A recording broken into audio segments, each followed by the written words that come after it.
provides. Come to Jesus. And second, in times of our confusion, believe in Jesus. So good morning, my dear brothers and sisters. So our Holy Gospel for today is taken from the Holy Gospel according to Saint Matthew chapter 14 verses 22 to 36.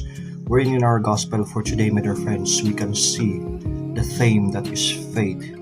That in our lives, as a believer of God, as a follower of God, we should always have this kind of firm faith to Him. Why we should have a firm faith to God?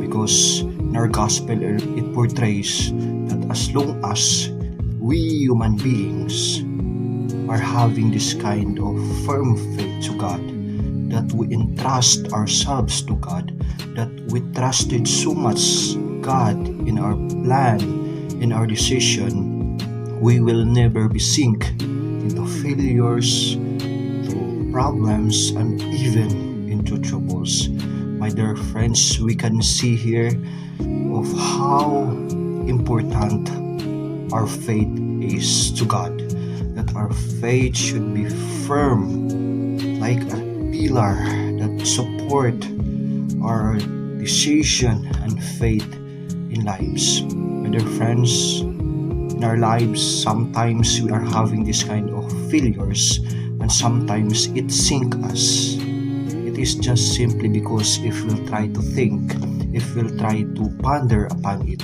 it is just simply because of lacking of faith to fight against it. My dear friends, if you have plan in your lives, if you have decision to take, always ask the guidance of God, and upon this imploring the aid of God towards our life, we should always have this kind of firm faith. That means we should always believe that God will always support us, that no matter what would be our decision in lives, we cannot be failed as long as God is with us. That we should always bring God anywhere we are going. That in every decision that we are taking, we should always God as our first support and aid. My dear friends, in our lives, we are having a lot of decision to take.